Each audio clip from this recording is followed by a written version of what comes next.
2026 பார்த்தீங்கன்னா மலையாளத்துல ஒரு சூப்பரான கிரைம் த்ரில்லர் திரைப்படமாக எடுக்கப்பட்ட திருஷ்யம் 3 அப்படின்ற படத்தை இப்போ அமேசான் பிரைம்ல தமிழ் டப்பிங்கோட ஸ்ட்ரீம் பண்ணியிருக்காங்க. இந்த படத்தோட ரிவ்யூ பார்த்தீங்கன்னா இல்லாமா வாங்க வடிவுல போலாம்.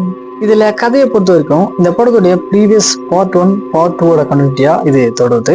அதாவது நம்ம மோகன்லாலுடைய ஃபேமிலியில இருக்கிற அந்த மூத்த பொண்ணு பார்த்தீங்கன்னா செல்ஃப் டிஃபென்ஸுக்காக ஒரு பையனை வந்து கொலை பண்ணியிருப்பான். ஸோ இந்த கேஸுமே கோர்ட்டுக்கு போயிட்டு போலீஸ் கிட்ட இவங்களுக்கு எதிராக எந்த ஒரு ஸ்ட்ராங்கான எவிடன்ஸுமே இல்லை அப்படின்னு சொல்லி இவங்களுமே பார்த்தீங்கன்னா ரிலீஸ் பண்ணிடுறாங்க.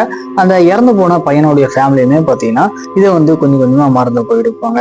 தென் இந்த படத்துடைய பார்ட் 3ல நம்ம மோகன்லால் பார்த்தீங்கன்னா இவருடைய லைஃப்ல நடந்த அந்த உண்மை சம்பவத்தை ஒரு படமா எடுத்து அது பார்த்தீங்கன்னா பயங்கரமா ஹிட் ஆயிடுது. ஸோ இவருடைய பெரிய பொண்ணுக்கு எப்படியாவது மேரேஜ் பண்ணி வச்சு ஆகணும் அப்படின்ற ஒரு டென்ஷன்ல ஓடிட்டு இருக்கும் போது தான் பார்த்தீங்கன்னா இவருடைய பாஸ்ட் லைஃப்ல நடந்த ஒரு சில சம்பவத்தை எல்லாத்தையுமே ஒரு ரிப்போர்ட்டர் பார்த்தீங்கன்னா தோண்ட ஆரம்பிக்கிறான். இதுக்கப்புறம் நடக்கக்கூடிய சுவாரஸ்யமான சம்பவங்கள் என்ன, எப்படி இவங்களுக்கு எதிராக கிரியேட் பண்ணக்கூடிய இந்த எவிடன்ஸ்ல இருந்து நம்ம மோகன்லால் அவருடைய ஃபேமிலியை காப்பாற்றுறாரு, கடைசி என்னாச்சு அப்படின்றது அந்த படத்தோட ஒன்ன ஸ்டோரியா இருக்கு. மெயினா இந்த படத்துடைய ஃபர்ஸ்ட் ஆஃப் எல்லாமே ஒரு யூஸ்வலான படம் பார்க்கணும் அப்படின்ற ஃபீல் தான் கிடைக்குது. பட் செகண்ட் ஹாஃப்குள்ளே இவங்க என்ட்ரி ஆனதுக்கு அப்புறம் படத்துல வரக்கூடிய ஒரு ட்விஸ்ட் அண்ட் டர்ன்ஸுமே பார்த்தீங்கன்னா சூப்பரா ஒர்க் அவுட் இருந்துச்சு.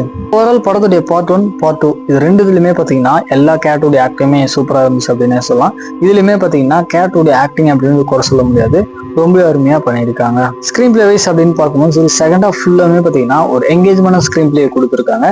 டெக்னிக்கல் சைடு அப்படின்னு பார்க்கும்போது சரி அந்த சினிமோகிராஃபி பேக்ரவுண்ட் இது எல்லாமே நல்லாவே இருந்துச்சு. ஓவரால் கண்டிப்பா ஒன் டைம் ட்ரை பண்ணி பார்க்க வேண்டிய ஒரு சூப்பரான மலையாளம் கிரைம் த்ரில்லர் ஜெனரல் படமா வந்திருக்கு. ட்ரை பண்ணி பாருங்க. இப்போ அமேசான் பிரைம்ல தமிழ் டப்பிங்கோட ஸ்ட்ரீம் பண்ணியிருக்காங்க. செக் பண்ணி பாருங்க.